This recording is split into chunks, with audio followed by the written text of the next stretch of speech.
I'd like to introduce officially Bill. And he's going to be talking to us about cell phones.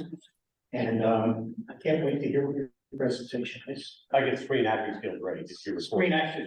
Okay. This is interesting. Right. Yeah. Okay, so Bill, why don't you come up? Sure. I appreciate it. All right, I have to work from notes because otherwise I'll start talking about the tomatoes and how to fix watches. There you go. So, all right, we have my slides coming up.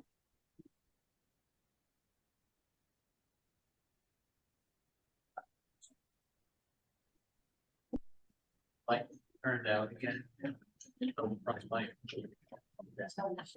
I will start off. So I'm Bill Fastenau, WB2QGZ license since about 1997. Semi-pro RF guy since about 1980. Right, so done some land mobile radio, broadcast TV, microwave stuff, paging, cellular, started at Nextel, went to Sprint at that merge. Sprint fired everybody. I went to Metro PCS, built that in New York. Merged with T-Mobile. Now we're attached to Sprint again. God bless us. Amateur radio wise, I'm the VHF, UHF, FM, the weak signal guy. HF, voice and data. Build and maintain repeaters for a couple of clubs. ARL and W5YIV and instructor. And I'm a line mark guy. I'm an ARL technical specialist for RFI in the section. So for you guys in front, I'm nervous when I speak publicly. I tend to projectile sweat. So I think you can see George, a line mark branded disposable poncho. All right, I have my slides. All right, so cellular. Next slide. Next slide. There we go. So cellular really has land mobile radio origins. Okay. It's a challenging topic to cover because it's really like a 10-minute overview or a 120-hour. You vomit acronyms on the table and you try to learn what they mean, right? So there's a lot of fancy stuff happening in the switch, in the mobile switching center, and it changes as we change technologies. But we can do a high-level overview. But let's talk about how we got here, right? So we're going to cover early mobility and the land mobile radio origins of cellular. We're going to talk about early mobile telephone systems, so MTS and IMTS. We'll do cellular beginnings, right? So ANTS 1G, right? This program we first went to a cellular concept, and we'll talk about GSM 2G, right? UMTS, CDMA 3G. Which we need speed, right? Did I mention speed? So we went to 4G, all right? We have 5G at this point. We're going to spend a little bit of time there talking about the actual sites and cell process. So, so when we talk about speed and we talk about making changes to the modulation scheme and changes to the network, the thing that sort of drives or the metric we use, anybody have an idea what that metric might be? Bandwidth. It's bandwidth. So basically it boils down to how many bits per hertz of occupied bandwidth we can stuff into that space, right? So next slide. All right, so first non-wireline mobility was, via CW ship to shore stuff. There were some land-based experiments that drove that whole model. Previously, though, everything was wire-based, right? So we had railroad circuits, we had news wire service telegraphy. So in 1913, American Marconi erected some towers for the Lackawanna Railroad between Scranton and Binghamton. And they were able to pass messages and news reports to trains traveling between the two cities on 190 kilohertz. So that was really the first land-based mobility that we experienced. And next slide. So H.J. Power, his company was American Radio and Research. They demonstrated calling from his office switchboard to a vehicle, and that was in 1920. And that article appeared in the Boston Sunday Post. Next slide. So now we start getting into the network. There we go. So in 1946, the first mobile phone network experiment by the Bell system occurred. And that was on VHF, so 30 to 50 megahertz low band, right? And I have to acknowledge the king of cellular who's with us here tonight. Steve was doing cellular when it was steam power, right? I at least got in with this, well, maybe even whale oil, but I'm here and I know everything I know because of Steve, so he should be standing here. 1948, the Bell System inaugurated its first commercially available network. That was called mobile telephone service. And next slide. So the urban network consisted of, I have the number 60 cities, and the highway network consisted of 85 cities. So the urban network, VHF FM, duplex set of frequencies, it was half duplex, you still had to push to talk on your handset. VHF in the urban network and low band, 30 to 50 megahertz for the highway network. So there was really no automatic call control that drove the push to talk, right? So you had to decide when you wanted to talk. There was no call set up where you could start transmitting when the call began and stop transmitting when the call was over. Also, duplexes for 35 megahertz were pretty size prohibitive. So if you wanted to call a mobile, you would call a mobile operator. They would selectively call that unit in the field. You had to have an idea where they were, right? They would selectively call them, they'd pick up, and they'd establish the call for you. Calling from the mobile is you would just pick up your handset and push up the push to talk a couple times. It would make a light come on up in the switchboard, and the operator would answer and say basically the number of leads, right? So on that network, there were about 2,000 subscribers nationwide. The system facilitated about 36,000 calls a month. That's for the entire United States. Next slide. That's about an hour of a sector of a modern cell site, right?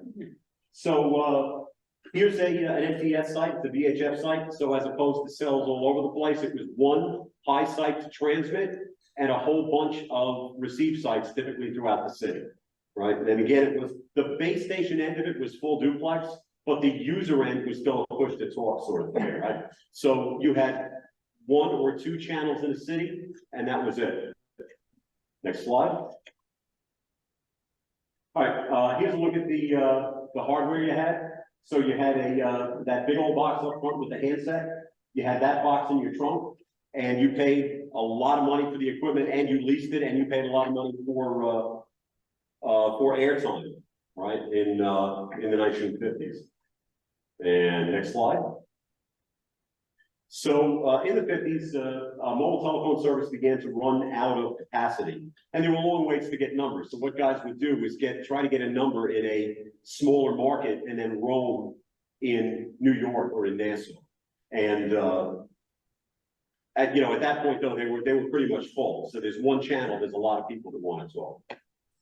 In the late 50s, the system began to transition to a duplex system. It still utilized push to talk on the handset, but you could at least hear when you were transmitting. So it became a little less funky for the end user. A system of self-dialing became possible. It was created by a company called C-Code. That was a non-Bell entity, and because it wasn't invented by Bell, a lot of the Bell, the wireline systems did not really embrace it. A couple of them did. It was primarily used by radio common carriers with a non-wireline mobile telephone. So, we start seeing some of the metrics that drive every cell network today, which is capacity, right? We're out of capacity, we have to do something. Next slide. So in November 1963, the FCC rebanded FM from 30 kilohertz to 15 kilohertz channels, right? Some people in here may remember changing out permagate filters in radios, maybe not. So that doubled the channel capacity for cellular, for MTS at that point. Mid-60s, we had the advent of transistorized equipment, right? So we take the old phone device, we can now put two 8x8 folding 3-layer boards in there that do signaling and roaming, or scanning, really, at that point, right? So we start to see the beginning of cellular over there. The other issue was small VHF mobile duplexers begin to be manufactured, allowing the guys on the urban network to be absolutely full duplex. Next slide. All right, so IMTS. So our mobility starts to mature. In 1963, the Bell System constructs an internal use network in Harrisburg, Pennsylvania, for their own employees. It was really a demo to sell it to other Bell entities and the FCC, because this was going to be a totally automated system beginning to end. So no longer you're calling the operator, you're direct dialing to a vehicle.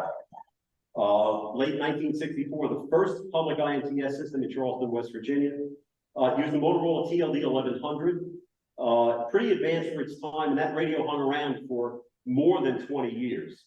And if we talk about the boards there, so IMTS was originally interim mobile telephone service, but there was really no growth path past it. So the phrase improved mobile telephone service is really what kind of stuck. So this is the first mobile phone system with no operator intervention needed to place or receive calls. It was full duplex, it was direct dial, it used the legacy VHF urban channels, and it used 12 new UHF channels in 4 to 54 and 4 to 59 megahertz. Still a citywide coverage thing, so one big high site and a bunch of receive sites.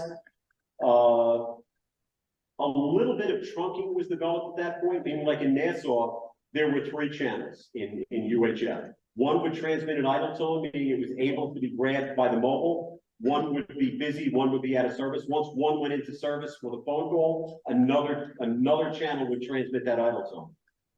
An interesting thing about that is that was all listened. You could listen to that on your scanner. You put those 3 channels and you hear everybody's, laundry, dirty or otherwise.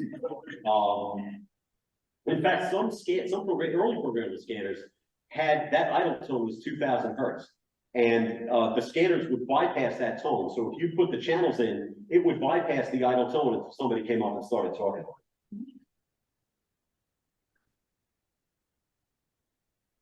Next slide.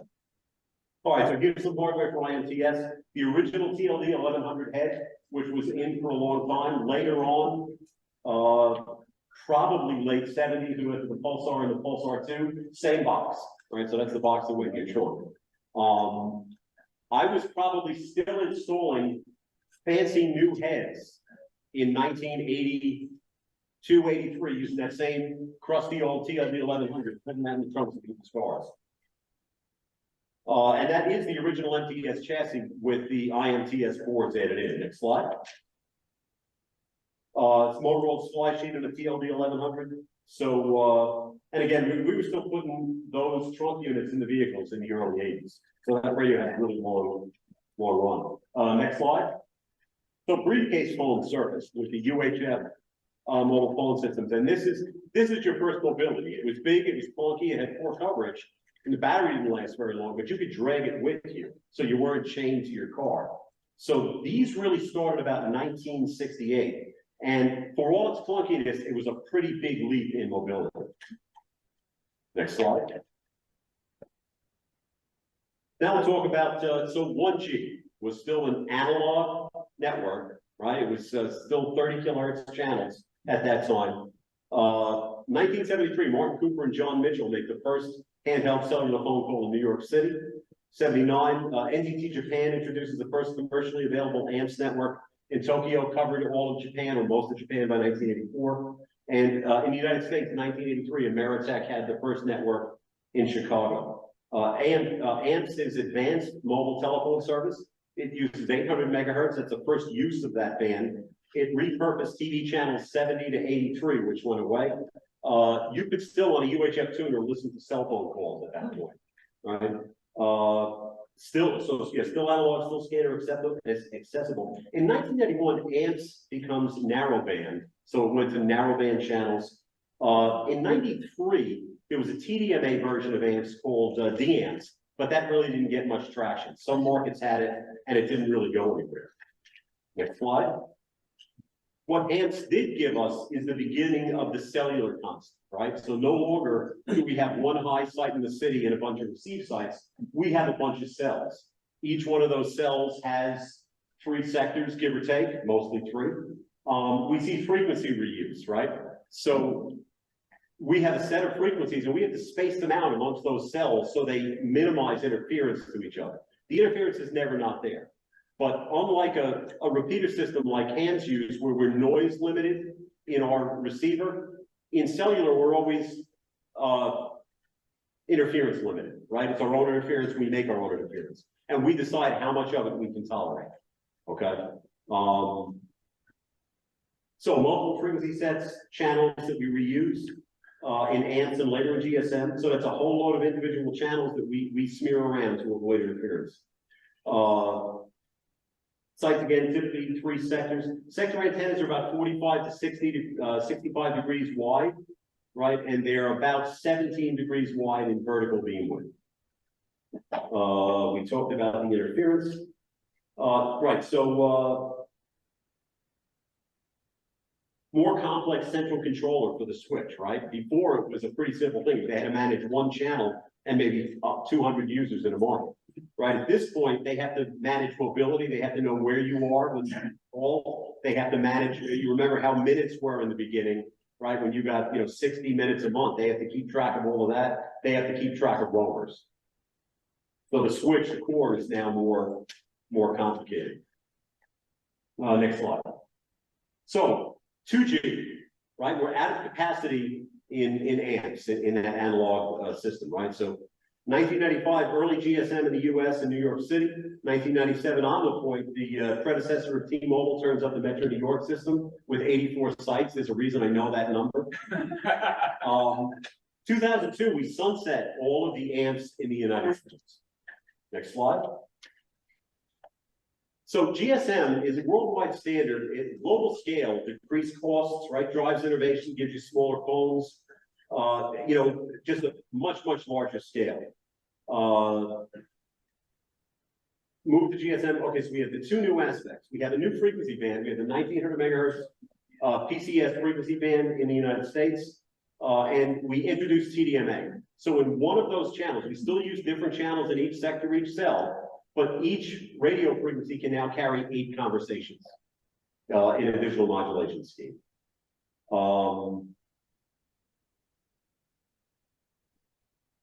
All right, GSM, we have, okay, so we also introduced SID, subscriber identity modules, right? So in theory, that carries user account info in your phone book between handsets. Allegedly, because you get a new phone today and you're still doing the new phone who's this, right? So it was a good idea. No more scanner monitoring. You could do it if you really had to, but it took a lot of juice and nobody really had the technology to do that. So now you've eliminated all of that casual scanner. And we talk about, so GSM sunsets in 2017 for AT&T. TMO is still running GSM in most of the United States, mostly because it doesn't take a lot of resources from our other channels. We're not devoting a lot to it. We can put it in the guard band at the side of 4G, and it doesn't really cost us any over-the-air spectrum. Allegedly, that's going away in April of 2024. We'll see how that goes. We're the last GSM carrier in the United States. There's a lot of machine-to-machine communications, ankle monitors. Somewhere there's a soda machine saying it's out of tab and Fresca, and the only way to communicate is by Pacemakers. I'm sorry. Yeah, there you go. On that's on GSM. So next slide. Okay.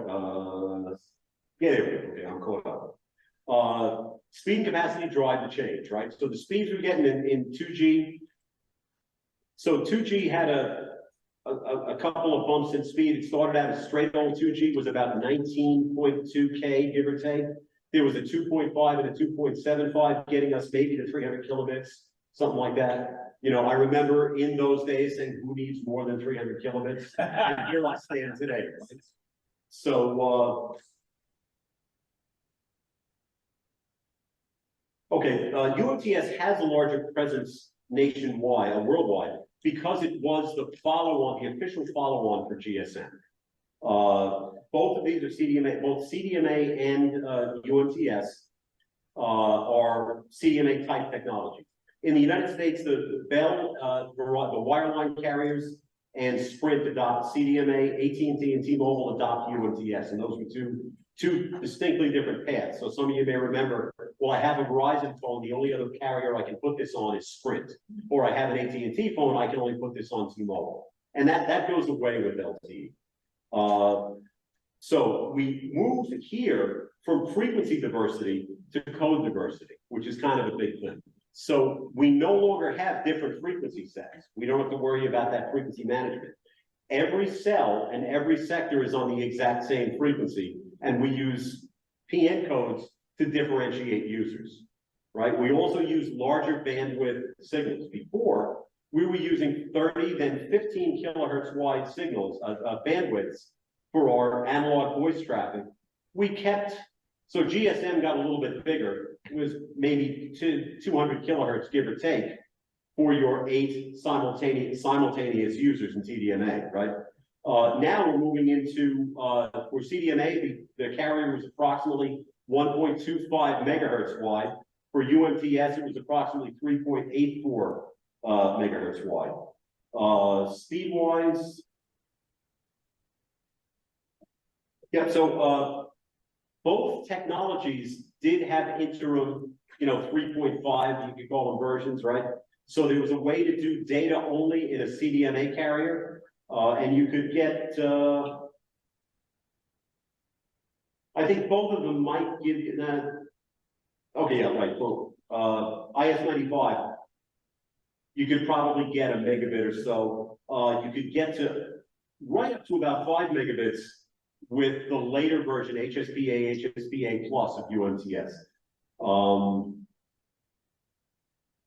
So we have a new band introduced in the United States as well at that time, AWS.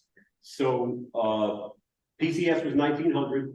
AWS was taken from flight test telemetry and some remote broadcast pickup. And it was 2.1 gigahertz downlink to the phone and 1700 megahertz from the phone back to the cell site.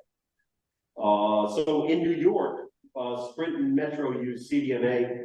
Now that technology really had no path to grow. Most of the rest of the world was looking at the follow-on for UMTS, and the CDMA just kind of wilted on the vine. Now Verizon turned off the CDMA in 2023, and that's being more recent. A bunch of people who were Verizon folks may have gotten, you got to get a new phone. T-Mobile turned down UMTS around the same time. Now we still maintained at that time GSM and LTE.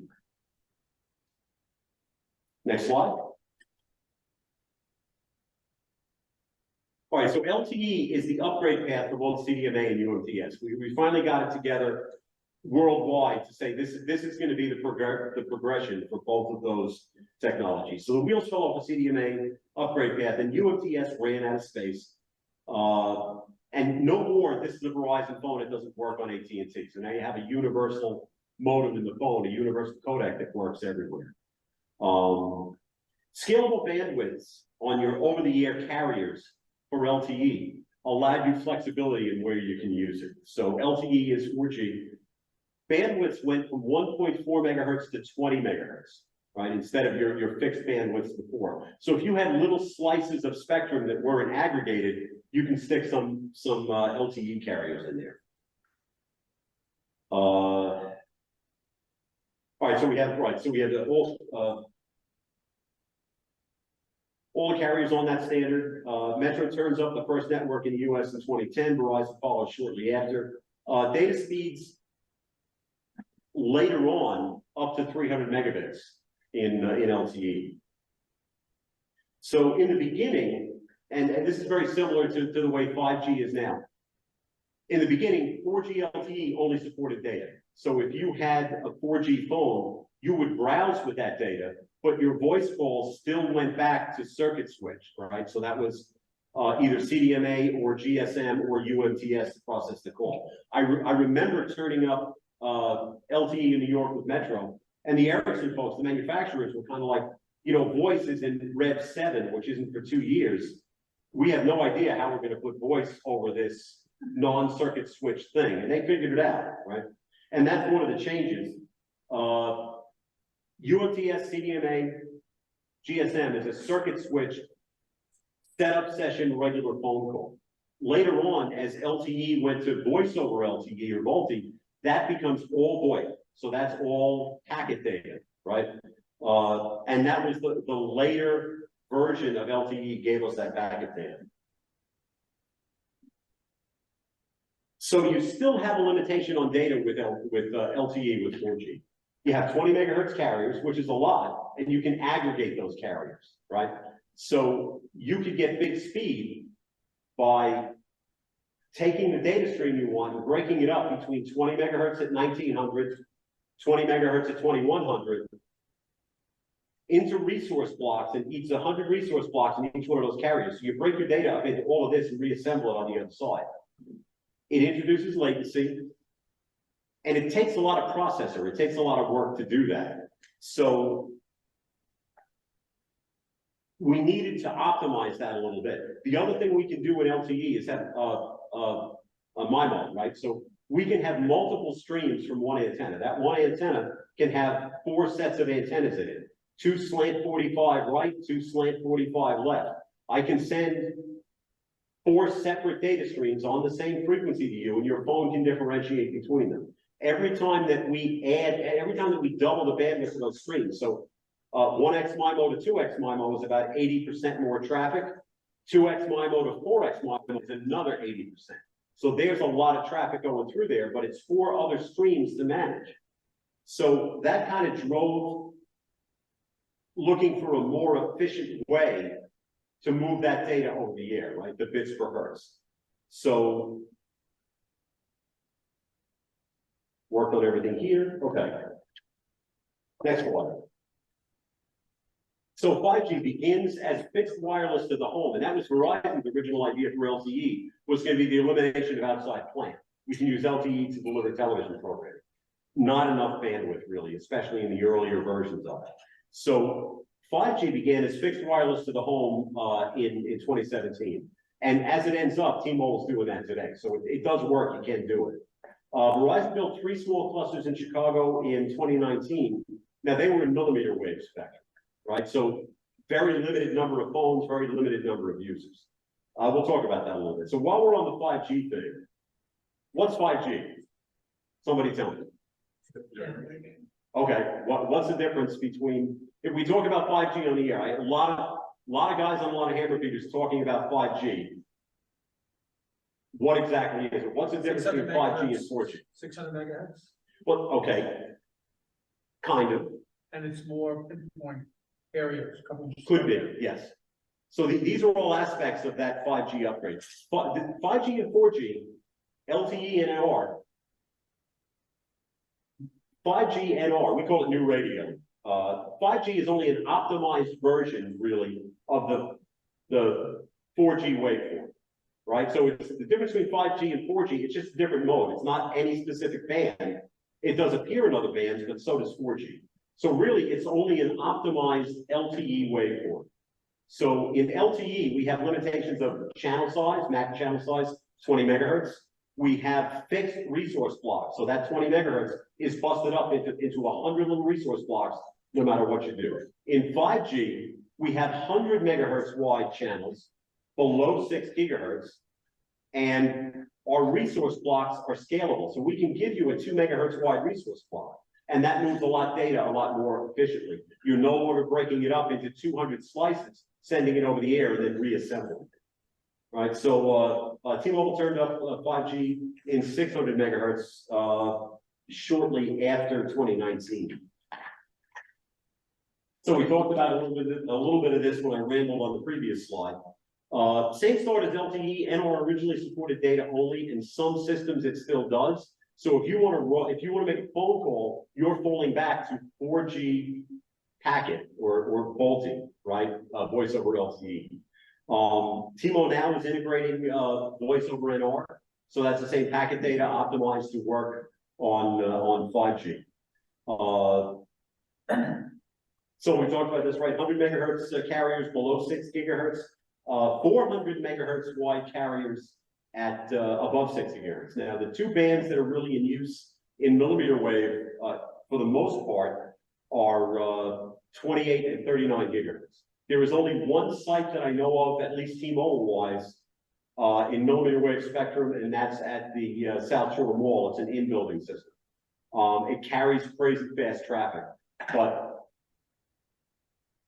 when you optimize your system, you can have crazy speed over the air. You have to make sure that every little building block following that is capable of processing that speed. So if you don't have a 10 or 100 gig backhaul, you're gonna max out on speed, even though you could run tens or hundreds of gigabits of data over that radio circuit. You're limited by what the circuit back to the switch is. So that circuit happens to be a 1 gigahertz path, one gigabit path. So you can stand on the wall there and mash your speed test button and do 992 megabits, right? Nobody else make a phone call, but you can go fast.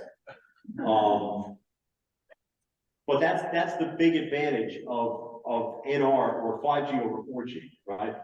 You only get a little bit of advantage of optimization of that modulation scheme or that waveform, but you have 100 megahertz channels and 400 megahertz channels. That's where you start moving big data up to maybe on the other slide, next slide, hundreds of gigabits over the air, basically. Bill, Yes, sir. when 5G was first being touted, a lot of sites would report that it's a fraud because it'll only work under certain circumstances. And if you're indoors, you're not going to get that. Well, that was the Put this little box in your house to make it work. first 5G conspiracy, right? So in the 5G path, in the 5G growth path was that millimeter wave spectrum. And yes, it is very limited. We do use it in the city. If you get a block out of it, it's a lot, right? It's, in my opinion, it's best for fixed internet, right? If you're in an office and you can put, you're served by a cell, you're gonna get crazy speed. You really can't use it for mobility unless you start having the 5G millimeter wave cells all over the place. Yes, sir. I have the AT&T FirstNet, and Yeah. it comes up 5E enhanced. What is that? We'll talk about that next. Okay. So that's why I asked, what's 5G? Like, because a lot of guys think it's millimeter wave only.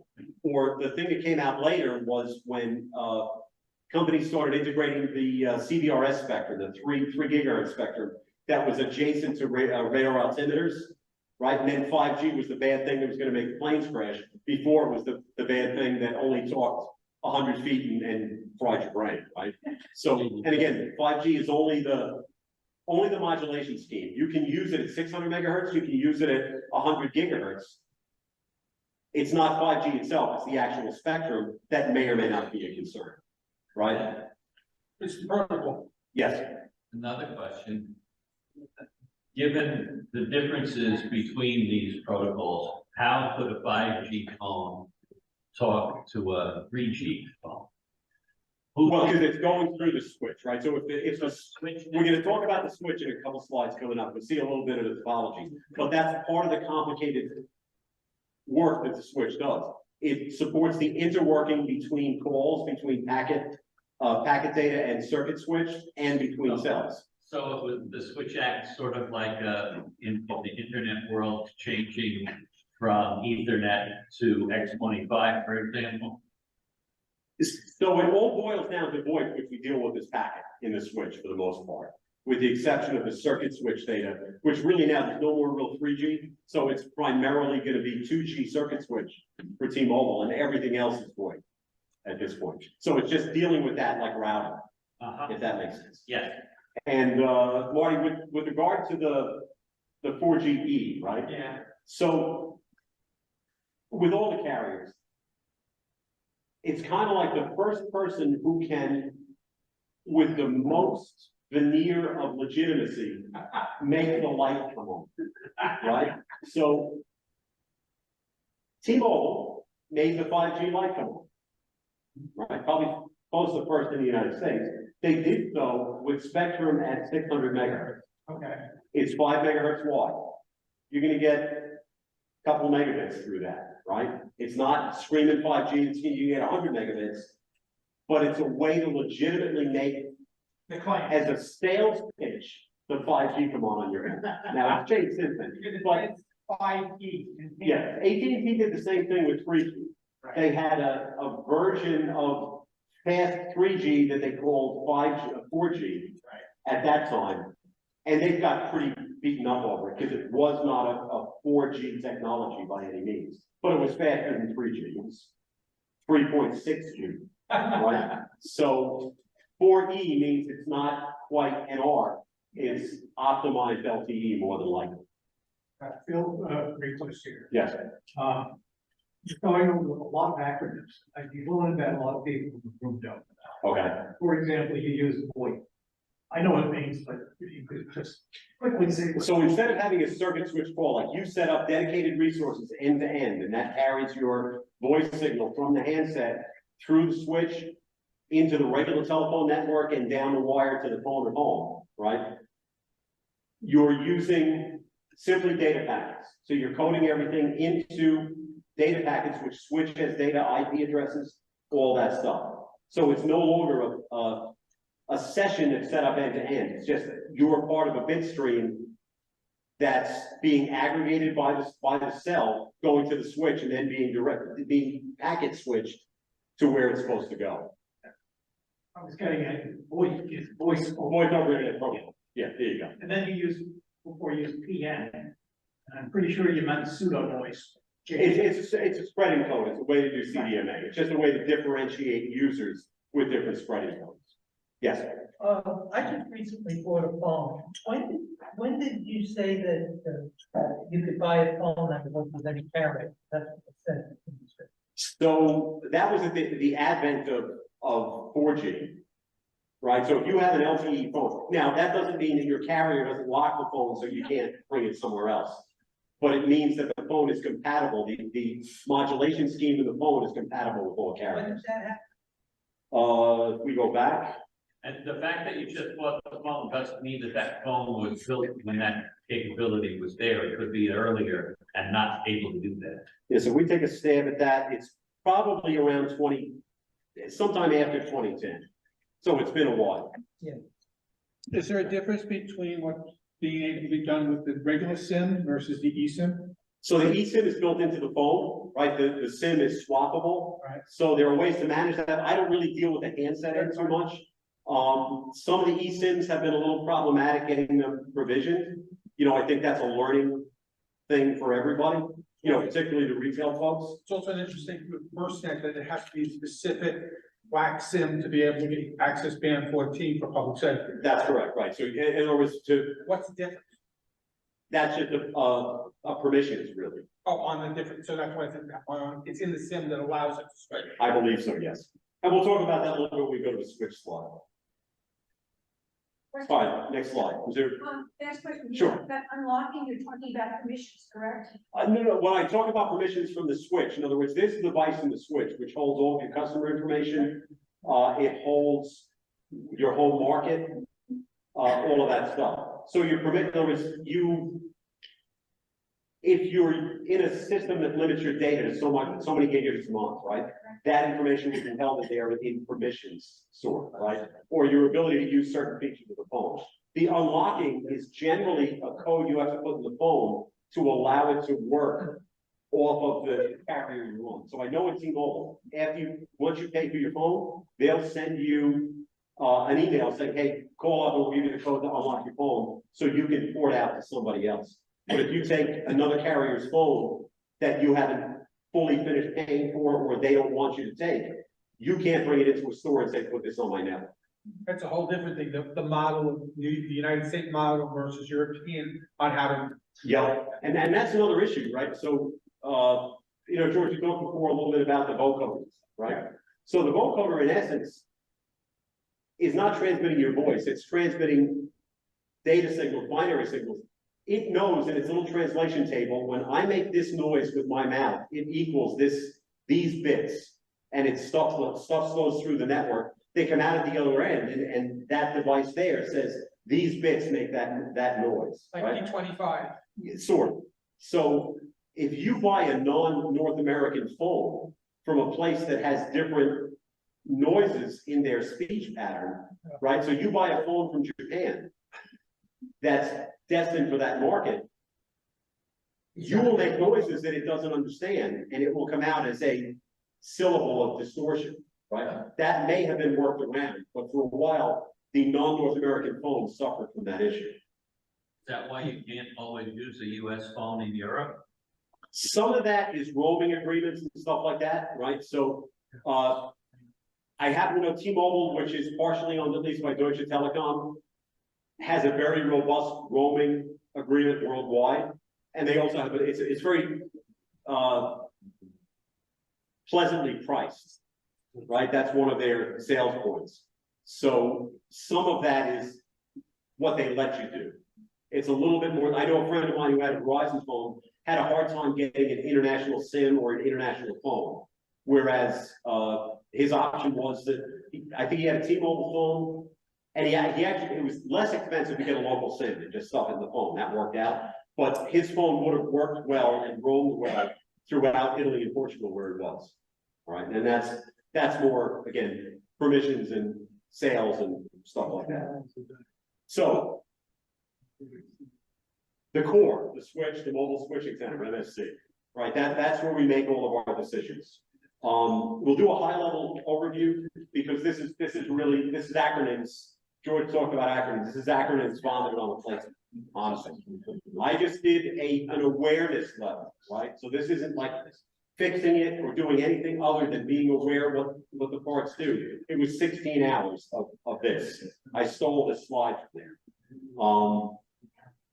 So each site is connected to the switch by fiber.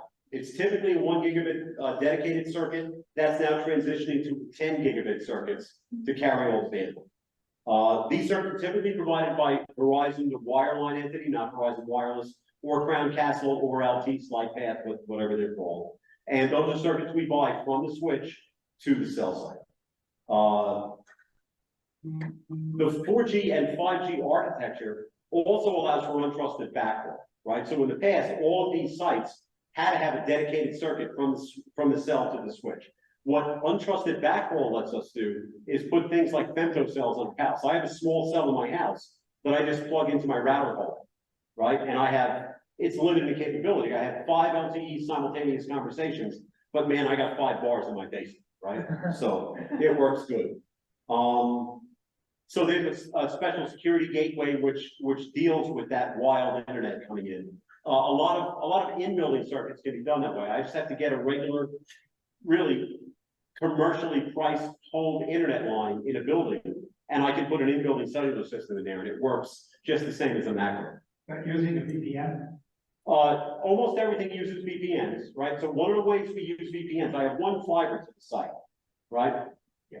I have in the switch, I have 2 simultaneous processors, right? So if one of those takes a dump, I'm running circuits, VLAN circuits, virtual LAN circuits out to the cell on 2 different VLANs. So if one half of the switch blows up, you'll drop your call, but the cell stays up, but we can still process calls. So that's one of the ways we provide some redundancy on one circuit. And those VLANs can take different paths. They can go to different central offices, different physical paths before they get out to that single fiber into the cell. So those microcells are basically replaced like a BDA. That's right, because BDAs are, dude, I spent years as the interference guy finding BDAs that were, so a BDA is a bidirectional amplifier, right? It takes there's the noise of my employer. A BDA takes the cell signal outside and retransmits it inside, and it takes the user signal inside and retransmits it outside. Now that's all well and good, but if you don't have a lot of isolation between those antennas, if you don't have a directional antenna pointing at the server that's isolated physically from the whippy dippy in the ceiling, right? It just will vomit on each other, and it will jam probably 3 or 4 cell sites. So I've spent many years driving around finding them and convinced people it's sort of okay, so the switch performs all mobility control. So that's handovers, identifying, authenticating you, verifying your permissions, and any optional services. You may have data caps, stuff like that. It maintains a repository. It's called something else in 5G, but there's an HLR, a home location register, that contains all of your identifying information. It's what foreign switches, other markets use to query what you can do on their networks when you're roaming. So most, like we talked about, most 4G calls are handled as packet data or VoIP packets, voice over internet protocol. 5G is moving in that direction depending on the system revision in your carrier. So if, like I mentioned before, if voice over NR is not supported on your network, when you make a voice call, it goes back to LTE. The switch has to manage all of that interworking between 4G and 5G, and in our case, 2G, right? So you have to be able to hand over, and it's kind of fancy, right? If you're in a 5G VoIP call, and you travel away from the area, which is now 2G LTE, 2G GSM, is a relatively narrow band technology, right? So you can squeeze further distance out of that than you could potentially with 20 megahertz carrier. So on the absolute fringe of the network, you can probably get a 2G call. So when you do that handover, when you fall off of 5G, 4G and go to 2G, the switch has to be able to set that up and make it happen for you seamlessly. So there's a lot of fancy thinking going on there. So the MSC has many elements to manage all aspects of call processing. And we talked about my 2 days, learning the acronyms and call processing. Really, we looked at processing of virtually every kind of call you could originate or receive, including handing over from technologies, and it's pretty complicated. So further questions on the technology on 3G, 4G, 5G? Yes, sir. Any push towards open radio access network? So Dish is building, I believe already, in their topology, I think, right? So my understanding, I haven't really followed it a whole lot because I'm not using it and I have plenty of complicated stuff in my network I need to learn about. I believe that's pretty much cloud-based backhaul for the most part, right? So It's a major IEEE initiative. okay, right. So that already makes deploying sites a little easier. You just get wild internet to your site and it finds its way back to the switch. I'm sure they did a really good job and they really figured it out. I'm still a little nervous about having my whole network hanging on wild internet. But I'm sure they figured out how to make that work. All right, next slide. Another question, Yes, the cell phone in your hand Yes. talking to the cell tower, right. do they use spread spectrum for transmitting your call, or is it all just on one? No, so we'll get to that. So we're gonna talk about cell phone to the cell now. Okay. It's OFDM. It's OFDM. But we're also doing so there's different codes in there. There's also some time aspect to it, some time domain aspect, right? So we're able to take those resource blocks. If you just picture it as a giant tic-tac-toe board consisting of frequency low to high and time, we can take blocks of that in both LTE and NR 5G and assign that to you. So a likely use site, you're going to get way more of those resource blocks and way more time. So there still is a time aspect to it as far as talking to your phone, but it's an OFDM technology. One other question, I noticed now they have these 5G modems, Yes. That's a Verizon thing. I'm not quite sure what that means because they refer to 5G Wi-Fi. Now, we'll talk about that a little bit now. Is there a lot of interruption with it? If you do it right, there isn't. So T-Mobile, I can't speak to Verizon because I don't know what they do. I just Mobile cell. Right, I can talk about the T-Mobile. So I know Verizon, like I just got a new Fios router in my house, and it says it's a 5G router. I don't know what that means. It only means 5 gigahertz. Okay, it could be. Supposedly 2.4. That works. That's a legit way to describe it. But so what we'll do is, in the merge of Sprint and T-Mobile, we got a bunch of 2.5 megahertz spectrum. And in that spectrum, we can deploy those 100 megahertz wide channels that we talked about that you can do in 5G, right? And they have gigabit, tens of gigabit throughput. And that will facilitate television and home internet. So if you go into a retail store and they'll ask your address, they scrub that address looking at a couple of things. Are you in a good coverage area of the cell? And is that cell congested?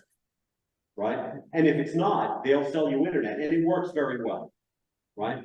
We won't sell you internet if you're on the fringe of a cell, or if that cell is regularly congested. And one of the things the switch does is collect a lot of stats, right? So it knows when the busy hour is, it knows all this stuff, and we can go in and look at it. Yeah, so they'll always look at you by your phone number, by your home address, and there's a table in retail land which will say this user's eligible for it. If they give it to you, it'll work pretty well. If they won't give it to you, it indicates you're not in a good area for coverage. Comcast running ads, hey, somebody on a cell phone has priority. Not necessarily, because there's a lot of spectrum there, right? So most of the cell phone calls can be carried in any of the LTE spectrum, right? So, and we'll talk about the bands that are here, but so you have 6 bands in use. So the cell phone call is going to necessarily preempt your data, but the resource block and the time division aspect of both LTE and NR would make that almost invisible to you. There is a quality of service or a packet priority aspect to all of this stuff.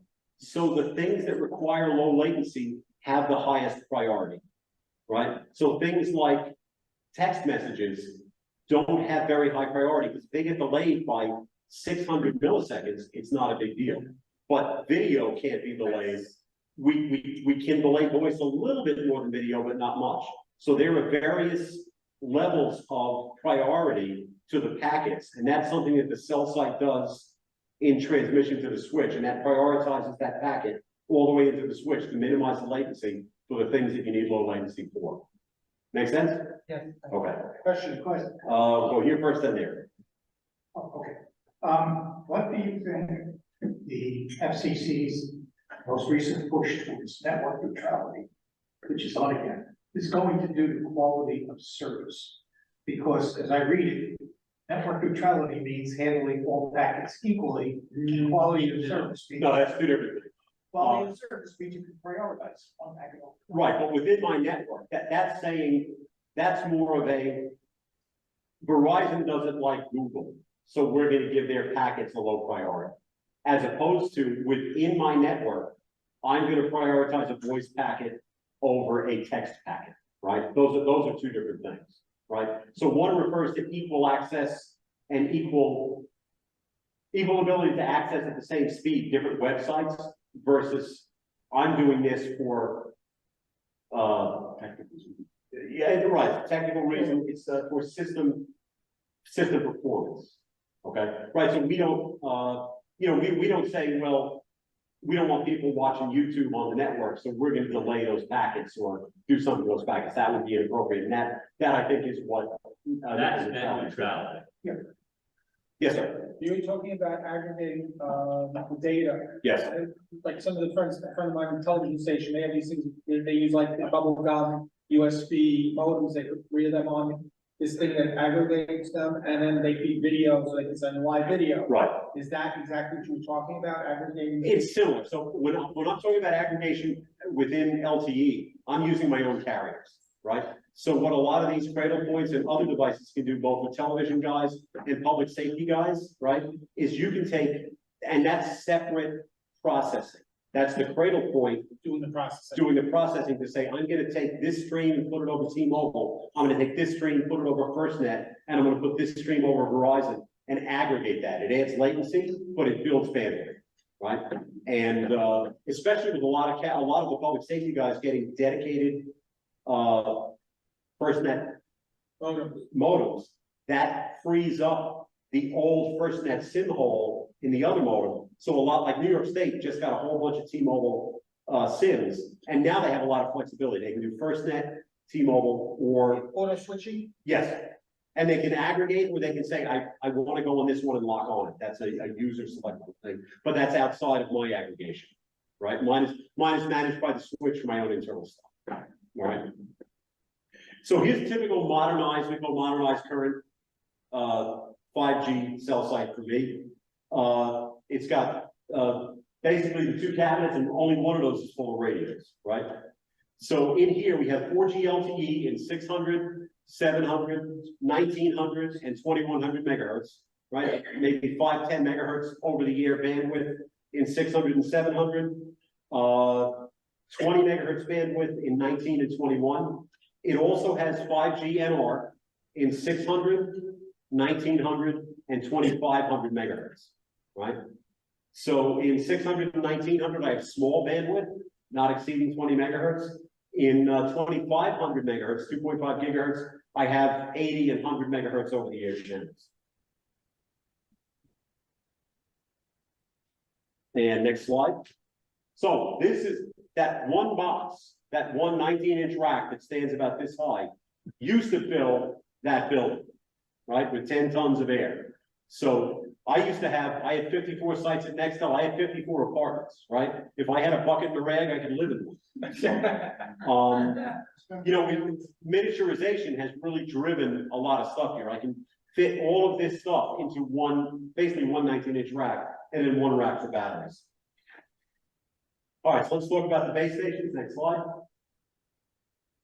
All right, so at the macro, we have a couple big things that we do there. We have backhaul. That's the fiber going through Verizon, Crown, Altice, back to the switch. We have a router in the cell. That router takes the IP stream from the switch and breaks the packets up into the individual technologies. So there's a whole bunch of, you can call them modulators, we call them basebands, we'll talk about that. For different bands and different frequencies, the router makes sure that the right data path goes to the right transmitter and the right sector. All right, we'll call it that. The baseband makes modulation, okay? So it takes the IP stream from the router and it converts it into the 4G or 5G waveform and then sends it up to the antenna. We also call that a baseband unit of BBU. The radio head or active antenna is where the actual transmitter is. So let me just pay attention to my notes so I don't go too far off here. So the baseband translates the data stream, and that includes customer voice and data as well as signaling and control traffic from the router into the baseband. The baseband then makes a stream for each sector. We just talked about one technology, one band, 3 antennas, right? One at approximately 20, 30 degrees, one at about 150 degrees, one at about 270 degrees. It's the standard config, subject to optimization. That stream is baseband. It's IQ in optical fiber, so it's just a baseband signal that we used to have in the cell site, a separate filter bank, a separate exciter, a separate PA, a separate receiver, right? And all of those parts were cabled together, and that's what made the signal. But your RF portion, your actual radio was on the ground and one up top by a coax. And that is for the most part, not what we do. So we just send a single fiber in DC up to that antenna, takes the baseband, up converts it to the frequency we want, and it transmits from there. So there is no more coax. The good news about that is we no longer have line loss to worry about, right? So I used to budget in 2 or 3 dB of line loss in every sector because that's what it would take to get from the ground to up top. So I'm losing some power there. Also, that affects my receive sensitivity because when you look at the noise figure, the front end noise figure, the ultimate sensitivity of that receiver, it's adversely affected by all that resistive loss in the coax. I have no coax loss. So I have a very tingly sensitive receiver up top with no line loss in front of the LNA, basically. It's antenna right into LNA and transmitter directly to antenna. The other thing that's important for is we're still in the early stages of beam forming. There's not a lot of, the beam forming they talk about where everybody's gonna have an individual beam in the room is not in this revision we're currently operating, right? But I do have antennas that I can change the pattern of the antenna remotely in a rudimentary way. So your ground to antenna is IP. Okay, so it's called CPRI, Common Public Radio Interface, and it's really just, it's IQ. It's a easier way to put this. It's not data, it's not noise. IF at 90 degrees. Okay, so think of it as an IF frequency, or an IF. But it's going up fiber, not up coax. That's correct, right. So it is ultimately a data stream, but it's not IP. It's called Common Public Radio Interface. It is Analog stream. Does this make the Yeah, yeah. system a little more resilient against EMP? You know, electromagnetic pulse?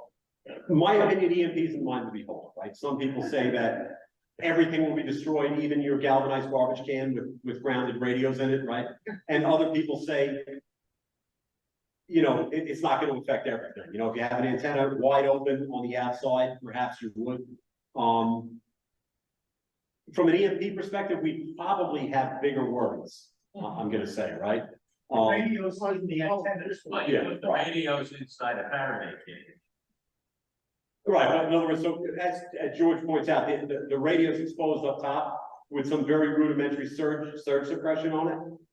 Right, so the transport up the tower may not be fouled up, but the radio still may blow up top, right? So, it is still a data stream, an orthogonal data stream, but it's not IP. Okay, it's really, so it's supposed to be, and I said before, it's called CIFRI Common Public Radio Interface. It's not common and it's not public, because Ericsson does their own thing and they torture you, right? So in the case of doing interference or looking at my receive signal over the air, how do I do that with no coax, right? So we had to develop things that take that signal and render it into a spectrum analyzer display and then put it back in the radio, right? So that's the only way I can see interference or see actual RF on one of these sites. There's no sample port for me to plug an analog radio into or an analog signal. All right, so we pretty much hit everything in the notes. Some sites where we still have space or ventilation issues, flagpoles, it's hard to put one of these active antennas, and we'll see this in the next slide, in a flagpole because it makes a lot of heat. The transmitter's in the antenna, right? So we have to have some mechanical cooling in there to make that work. And in the closed up flagpole, they just don't perform very well. All right, next slide. So we talked about backhaul. This is my interface to Verizon. The purpose of this thing is so Verizon could say it's on your side of D-Mark, right? That's where the trouble is. What you can see in here is two actual devices. The one on top is the new 10 gig interface. The bottom one is the old 1 gig interface. So this is the site that now has 10 gig backhaul. Yep, that's it. And it's Verizon's interface. It is a router. So instead of on the bottom having this thing we call a NID or network interface device, it's just a more advanced device. It is in essence a router, but it's their thing. They touch it, not me, right? That's interesting thing was 2G, you had one T1 circuit. Yeah. It was what, 1.54? 1.54 megabits, 24 duplex paths, right? And now you're 10 gig. Right, so in the early days of Metro, when we started doing LTE, there really wasn't a lot of that Metro fiber around to cell sites. That really wasn't constructed yet. So we had to buy 8 T1s and aggregate them in a device into raw bandwidth, and then bust them up into T1s again to get them back to the switch. So, yeah, man, that's a pretty big difference. Okay, next slide. All right, here's the inside of a cabinet. This contains router, baseband units, a couple other modules to talk about. The cabinet runs on 48 volts DC, minus 48 volts DC. That's kind of a legacy DC voltage. The purpose of the negative was it stops, it helps fight corrosion and galvanic action to have a negative, a positive, so to speak, return. Okay, it really means 48 to 54 volts. When the rectifiers are running, it's making 54 volts. The terminal voltage of the batteries is 48. That's why we call it that. So up top, we have rectifiers that take 240 AC and make 48 volts. That runs the equipment, charges the batteries. Below that, on the very bottom, is there's some DC distro. There's a router and a baseband or two. The very bottom of the cabinet is the high current DC distribution. We'll get probably a closer look at that. That's where the antenna DC lands to be distributed. There's some surge suppression there too. So that tries to keep some of the lightning out of the hardware. Believe it or not, I don't have a lot of trouble with light. I think I've had one site in the last 10 years blown up. Where we actually had to strike on a wooden pole and it damaged the equipment. Most of the time, these water tanks and towers absorb the strike. If anything, I'll blow up a rectifier, and that's just some of that voltage trying to ground out through the AC mains. But not too big a deal for me. I typically do not lose receivers and transmitters from lightning. Next slide. So close up with the router and baseband. The brownish kind of device in the middle is the router. That's a Nokia IXRE. That takes the optical transport, like we talked about from the telco provider, the optical internet, and provides data and sync to the specific basebands. Everybody has sync at this point. We still have GPS to sites, but precision time protocol is also distributed from the switch out to the edge, right? And that's a 5G thing. We have much tighter timing and much lower latency with later versions of 5G, which demand that. Those ferrites on the interconnect cables? No, that's just actually Velcro. We do cable management with Velcro because when you use tie wrap, you smash the part. Yeah. Right, so, Look like ferrites. yeah, so the white device on the bottom is baseband. Again, that takes the data stream from the router, converts it to the individual sectors and bands and technologies. So typically, in this case, I believe this is a 2.5 gigahertz 5G baseband. The first 3 fibers, the yellow fibers, go to alpha sector, which is about 30 degrees. Second go to beta, which is around 150. And the third set goes to gamma, which is about 270, give or take. Yes, sir. The optical fiber breaks, can it be spliced or it has to be rewired all the way? You can splice them. Typically, as a matter of course, we don't do that. Most of my mult cables have spares in them. So generally, to expedite getting back on the air, if I have a fiber break, I'll just replace the span end to end. But that's pre-existing run with spares, and they're available on both ends. At the top end, I actually have a termination that I plug fiber jumpers into. So most of the time, the failure is that fiber jumper, and I just replace it from the antenna to the cable head, if that makes sense. Okay. So some basebands can handle multiple bands and both LTE and NR. It's a matter of resource control. So I mentioned resource blocking, I think, once before. You have to make sure that every component in your path is capable of the same bandwidth, and that takes a lot of planning and a lot of thinking.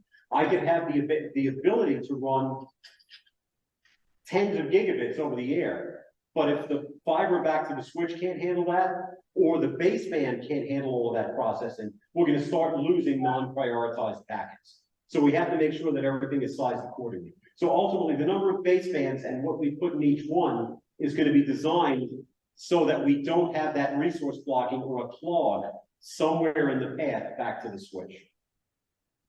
When we first started with LTE, with 4G, we used basebands called DULs, right? It was Ericsson's word for them. We probably used those for close to 3 years without an upgrade. At this point, we're probably changing out basebands every 6 to 9 months for faster, smarter, more stuff.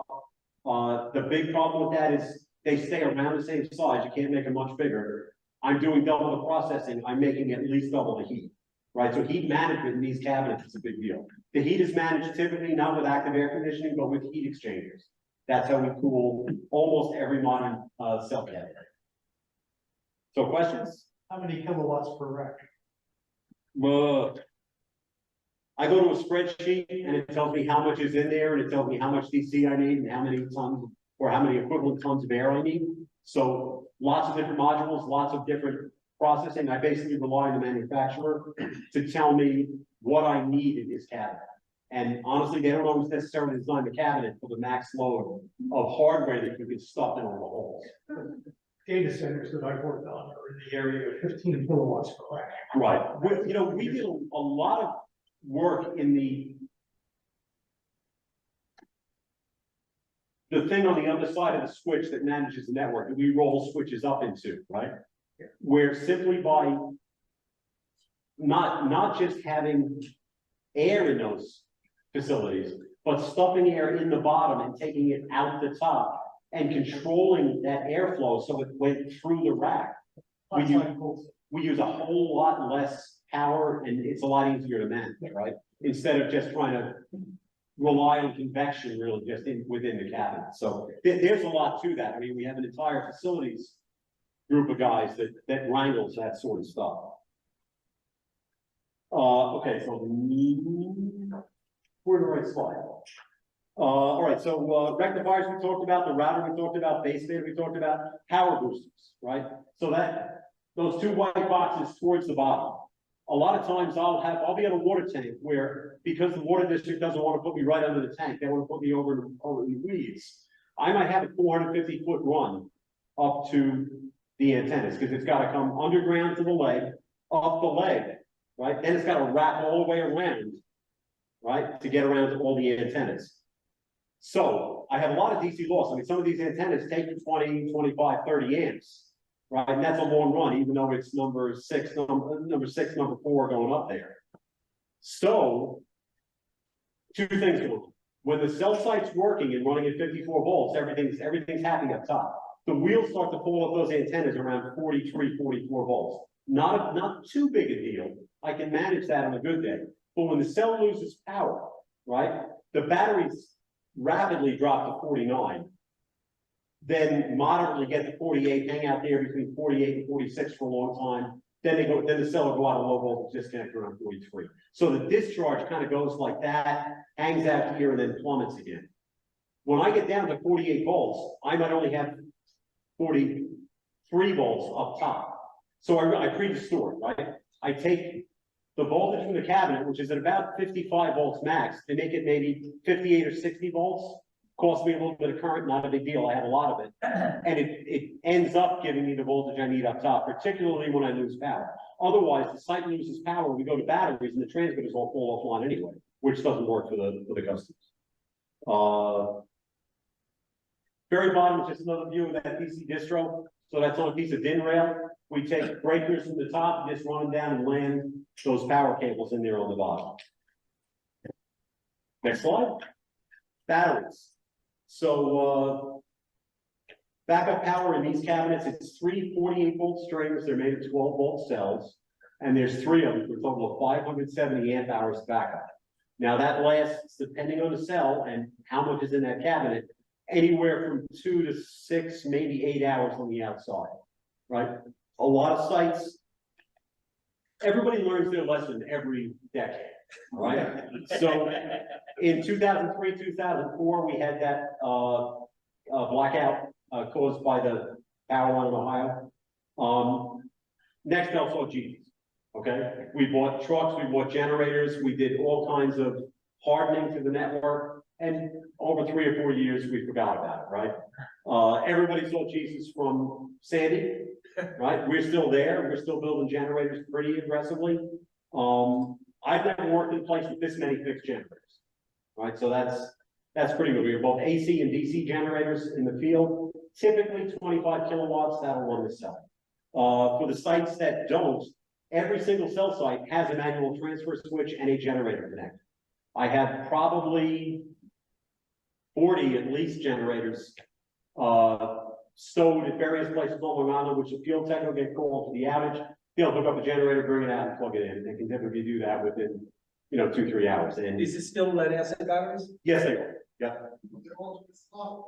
For the generator? Generators, they weren't twist locks. They're either Appletons or Canlons. Okay, because I do 18 feet backup generator work. Okay. All the mounts, I was an IO for the whole life. Okay. A couple of years ago.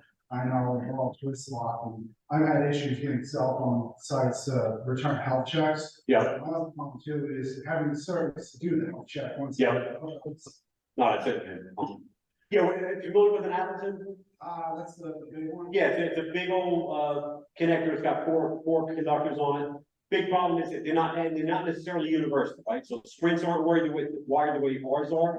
So every time I reclaim a sprint site post merge, we have to make sure that those things are wired correctly. Yeah. No, actually, so Camlocks is a TV production industry kind of connector. I think we all hold our nose and don't look at OSHA when we use them. but they're individual connectors, it's big old fat welding cable, and they just go together, male and female, they insulate when you lock them up. So typically my generators terminate in a cam lock, and I can put either an Appleton on it or put the cam lock directly into a cam lock interface. And what's your DC? No, cam locks are AC, full AC, 240 AC. Yes, sir. Is there a standard set of procedures for keeping the generators going and doing testing on some kind of a periodic? There is, so all of the generators self-test. I have remote visibility to them to some extent or another. So once a week they run, if they don't run, they alert me. I see when they do run. Do you get metrics as to the remaining fuel in the tank? In some cases I can see it, in some cases I can't. Some of that's pending connectivity and the type of generator I have. All of them throw a low fuel alarm, probably at about 30%, and that gives me at least a day to get there and fill it up.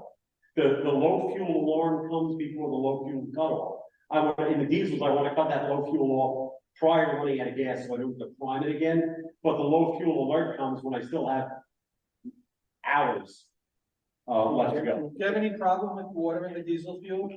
I mean, typically now we treat the fuel, so the tanks are probably 250 gallons fillable to 235. I'll probably go through a tank of fuel in 2-3 years. By the time I refill it a couple times. Testing it, yeah. Well, they all run once in a while. I mean, go up a PSE&G's outage map and, you see what's going on. I mean, that's my resource. When I see a site down, that's the first place I look at to see whether it's them or me, right? So far, no issues with fuel, luckily, but we use Tri-D in it for the most part, so, and it's pretty forgiving. My diesel gen set at home, I became complacent and probably didn't look at it for 4 years. I didn't even treat the diesel. It's outside the unheated shed. And when I needed it for, before Sandy was Irene. You know what? God bless it. It started. I've treated it very well since then. So diesel's more forgiving than you think. Was there another question? Yes, sir. Sort of unrelated. How often are cell site antennas the victims of target practice? Not that often here. It's a bigger thing in the city. You see it from time to time. I don't recall having one out here in the island for the most part. I know we had some in the Bronx. The problem was the birds eating the fiber jumpers up top. Oh, all right. So we'll go off script. Ericsson is a very green company, very ecologically sensitive. They make jackets for the fibers out of reconstituted peanut shells. It's like crack for birds. I've had birds fly in the bottom of a monopole, make their way all the way up inside to get at those fibers. So it's powerful stuff. That idea was for the birds. Yeah. So what we've ended up doing is pretty much replacing those with armored jumpers. But I have some sites where the birds just, feast. Reason for my question is that, I used to be chief engineer of a television station, which I believe is currently one of your sites. Yeah, Jonathan. Right, and that was a frequent victim of people shooting at the light on top of the tower. And by the way, they knew when they hit it, people stopped at the left. So it was. Very. You get feedback. The really good box thing. These lights are, yay high, it's like 4 feet high, 3 feet diameter, they weigh well over 70 pounds. Anybody can And hit it that. takes $20,000 service call to get the guy to come up and climb the tower. And put the thing on top. The real pain in the neck is when they put a 22 through 7/8 hard line, try and find that. That was something we hadn't paid them, moving on Texas, that was a big problem, right? So, the one other thing I'll do a plug for the carriers, right? Not having generators is more often a factor of the authority having jurisdiction for zoning than it is for the carrier's desire, particularly after Sandy. Everybody would love to put a generator every place. We have two things. You have the site owner who says, sure, for $2,000 or more a month rent. And the town of Hempstead saying, you're not putting diesel out in the ground, at the site. So I think that all the carriers are more interested in getting that backup power out to the cells than the zoning entities are interested in letting them, right? Next slide. All right, so here we call these air antennas. We also have radio heads. You can see on the picture on the right side here, in the back is lots of air holes, right? So there's fans in there. And they cool the transmitters. Those fans are supposed to have 50,000 hour mean time between failures. They do not. It's a great idea from a performance perspective. We probably have 3 crews a week or 3 visits a week replacing fans in these antennas. The good news is later versions have replaceable fan trays. The original ones did not. So you're replacing the whole antenna. Some of these antennas weigh 140 pounds, right? They're pretty substantial. So it's no longer sending a guy up in a bucket. It's sending 2 guys up and rigging them down. So there's connections on here for DC and fiber. And then the good news is transmit and receive is up top. Bad news is the transmit and receive is up top. So if the transmitter fails, if the receiver fails, so it's going to cost me probably between $6,000 and $9,000 to fix. Whereas before we would have a rube such as myself swapping a module in the cabinet. Worst case we had was, Northport, power plant. We're up on a 300-foot smokestack, 40 grand to change out a $200 fan. Yeah. And the other issue is, so when T-Mobile originally built in New York, we partnered with Logo at the time and used a lot of wooden poles and substations, right? We used a lot of power transmission towers. There's one site, the Calvert and Tap at Manorville, that we have been waiting for line clearance to climb since Matt's daughter was born, and I think she's 7. Literally, there's an antenna that's giving the words great service, and we just can't get on it. Yeah, on Long Island, they were the first sites we built back in '97. And the thing was, it was a public utility. We didn't need any permitting. Well, like I say, that didn't go. It lasted for a couple of years, and then we had to go and permit every site, and it was 3-4 times what it would have cost us back in '97. All right, next slide. And we're near the end. You're both very patient. Yes, sir. I'm just wondering, in hand radio, we talk about dipoles and verticals, beams, but like what kind of configuration is this? Generally, these all boil down to a bunch of phased dipoles in an array, right? And different phases make so all making patterns, in my opinion, is interferometry, right? You're in phase in some places and out of phase in other places. And these antennas in that array are all set up either slant plus or minus slant 45, right? Typically, these antennas, they're quad poles. So there will be 2 positive slant 45s, 2 negative slant 45s, and those are your 4 MIMO streams from that sector. We also have downsamples, right? So an antenna with 0 downsample at 700 megahertz talks a lot further than an antenna at 21, than the same antenna at 2100 megahertz. So I need more mechanical and electrical downsamples at 700, so I'm not polluting distant sites. Because remember, everybody's on the same channel, right? So I can change downsample remotely, and I do that with dielectric material, right? Anytime your signal comes out of the antenna and hits something that's not the 370, I'm showing all 377 ohms impedance of air, right? It slows it down, and it's like sticking your hand in a pool, and your hand is here, but it looks like it's there, right? So it bends the signal downward. So as that material gets thicker, it distorts the signal downward, and that's how I remotely control downsamples. Okay. What range? I see antennas everywhere. Every building you drive by pretty much has every commercial building has an antenna in it. A lot of them do, and so cellular is always a balance between coverage and capacity, right? It'd be great to have one huge cell site that covered all of this, but how many calls are you gonna pass through, right? So I have sites in Copay, very busy area. I'm on a multi-100-foot water tank. I'm on at least 120-foot monopole, literally across the street. And they're optimized to work well together, and they spread that capacity. Right over on Carlton Avenue in CI. I'm on the federal courthouse. I'm on the county courthouse. I'm on the courthouse office building, and I'm on the Banana Street tank. Those are 4 sites probably within 3,500 feet. And we set it up so the courthouse deals with the mobility users, Southern State Parkway guys, right? The other sites use more not high speed mobility, right? but it's a matter of managing network for coverage and capacity. So some sites are covered very far. If I'm in, you know, an island site out east, I may want to have much less downtill to cover more area.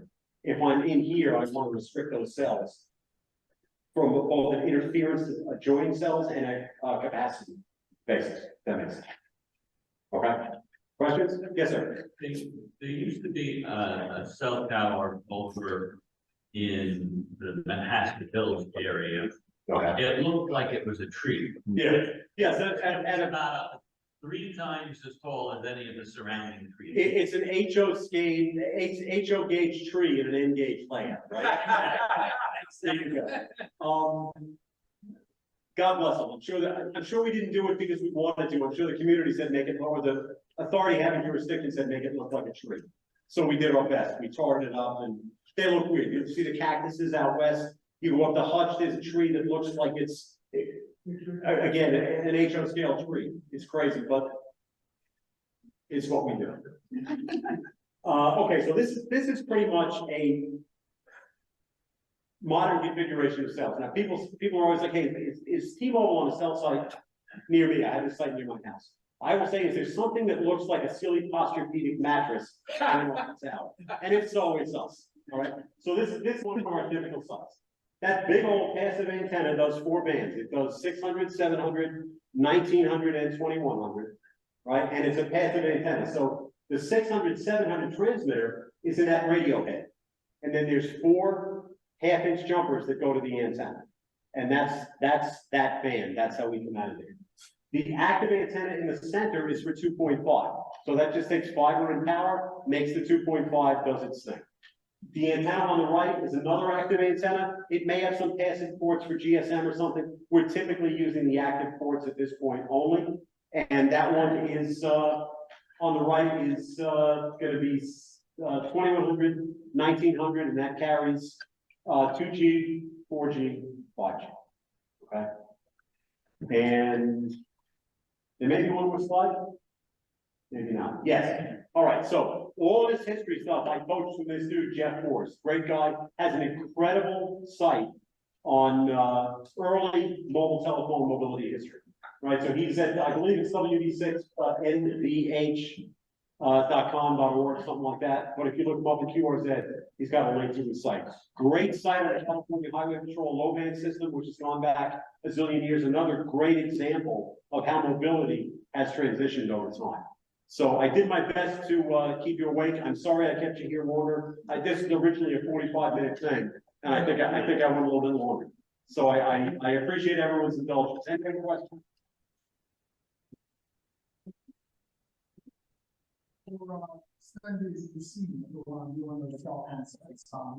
So Wilson, a couple of these guys make basically BDAs that go in your vehicle, right? They work okay. A lot of the BDAs these days have automated stuff in them, so they can't vomit on themselves. So that's probably a good start. At the very least, they give you an external antenna. Yeah, have you ever seen that? It looks like a little can on a stick. I'm told they work good from truckers and RV guys. Now, the other thing I tried doing too was manually reconnecting to a different network. Have you had any experience with doing that? If you can roll on another network, you remotely agree with that other person, that's great. If you don't, you'll only be able to make emergency calls, right? So. Right. Back in the early days, 98, we were doing upstate and used to have to go to a gas station, tell the switch to lock and unlock. Yeah. My boss, From a payphone. yeah, from a payphone. My boss said, go out and get a prepaid AT&T phone, which I still have to this day. Yeah. Yeah, when we were building Metro in the early days, we all had other phones that facilitate that. All right, folks, thanks again. I appreciate your indulgence, Stephen. Hopefully I can. Thank you very much. That is nice presentation for you.